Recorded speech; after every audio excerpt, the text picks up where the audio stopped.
So this property behind us, you see all these sheep out here? They've been losing babies like almost every other night to coyotes out here right now. They're going after the smallest ones. They just got a newborn that popped out a couple days ago. They got it the night before last.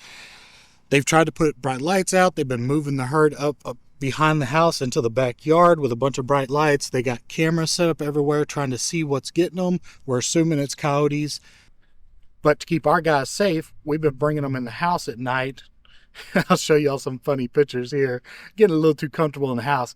But we keep them in the giant crate that we have in the house for the mastiffs. We've been keeping them in that at night.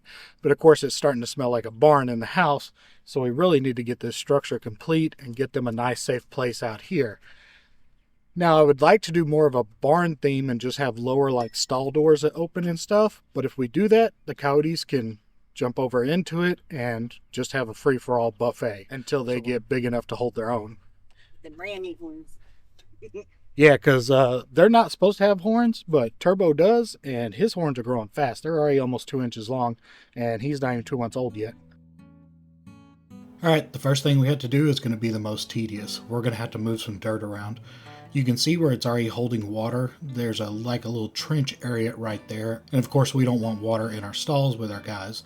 So we're going to have to make sure the ground underneath the stalls is higher than the ground surrounding it. I'm not sure how many of y'all have had experience dealing with black dirt and black clay.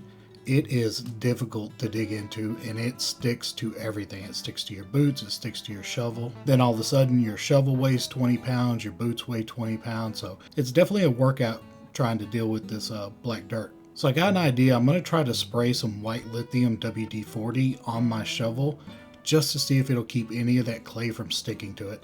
Again, the shovel's getting so heavy with everything sticking to it, it's just making this job really hard. So the WD-40 does seem to be helping. So you can see right here where it's actually holding water.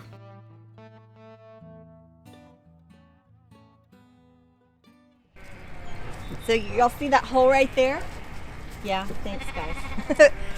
We evidently have crawdads that live under the ground in our black mud around here. But yesterday, Dean was digging around here and out pops this crawdad. But this morning now we found another hole right where it was all muddy yesterday.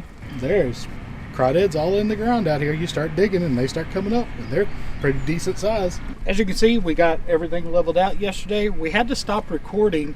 I'll show you here. The camera kept falling over because it was so windy out here. It was even windy enough, it would just slowly start turning the camera away and I didn't even notice, or it would just blow it over to the ground. It's kind of an expensive camera, so I didn't want to risk it falling over again, so we ended up having to put it away. But we just, with shovels, we went through, leveled all this out, and built this ground up about 6 to 8 inches in certain spots. So the boys will be up nice and high when they're in here. We don't have to worry about it filling with water, them getting wet and getting sick. We went ahead and got the posts put in and got them concreted in the ground. But I don't know if y'all can see the square tubing that this is made out of. It's 1/16 thick. It's 2.5 by 2.5. I wanted to just continue running that out. That would have been ideal for us to finish this out. But when I started calling around to get quotes for that stuff, for 48 feet of it, which would just barely be enough just to do the top rails, less the walls and the post and everything else, was over $430. So yes, it would be ideal to have it metal. That's what I would like to do, but I can't afford almost $1,000 in materials to do this right now. But what I'm gonna do is I'm actually gonna notch out next to these, and we got treated 2x6s, and I'm gonna slide the treated 2x6 in there, bolt it to that steel square tubing. So we want to keep as much of the height as we possibly can. So I'm just going to continue out and continue this roof line out to the end. But I'm sure a lot of people are going to have advice on ways we could have done it better. And I know we're on a budget. We weren't planning on getting these baby rams right now. It just kind of happened. So we're having to figure it out. We need to get them out of the house. I understand doing it this way is not the best way of doing it, but it fits our budget. We can afford it. We're not spending very much money. These guys are going to be in a shelter. We're making do with what we got. And I hope that's what everybody picks up from this, that sometimes you just got to make do with what you got. Even the R panels we're putting on top, we've salvaged from another project. So we're not having to buy those R panels. Pretty much all we had to buy was the bolt screws and our treated lumber. And we even have some salvage gates that we picked up that Emily painted them yesterday. We're going to be using those on the side that we want to open up to be able to clean out the stalls. I plan on making my own barn door for the front side where we let them in and out every single day. Those gates are just going to be on this back side so we can open those up when we want to clean everything out. So it's just making do with what you got and what you can afford.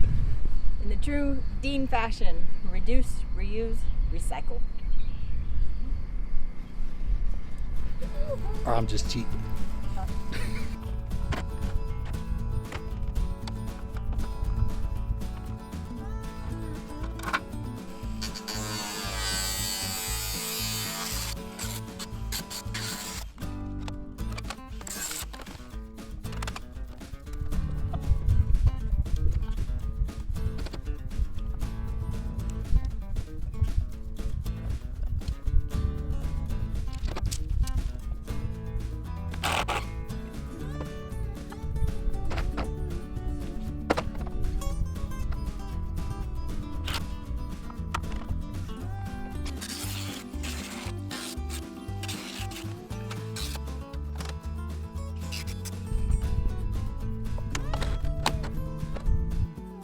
All right, so as you see, we got the 2x6s in place. I just put one screw about where I think it should be so that it's the exact same slope coming off the roof.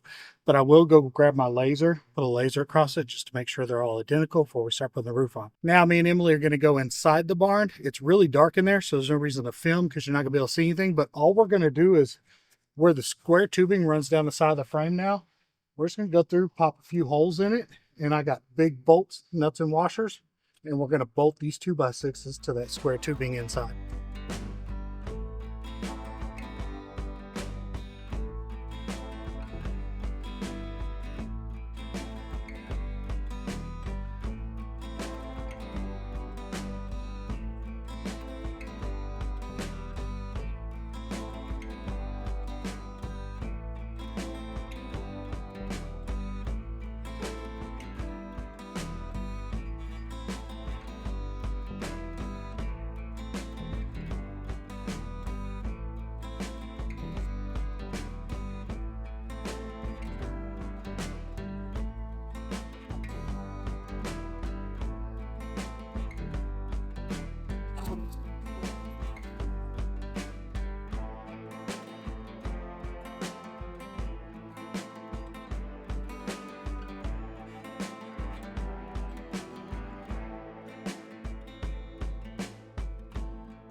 So as you can see, it's getting too dark to film. We got a little bit more work we're going to try to get done, but we'll update you with what we did tomorrow.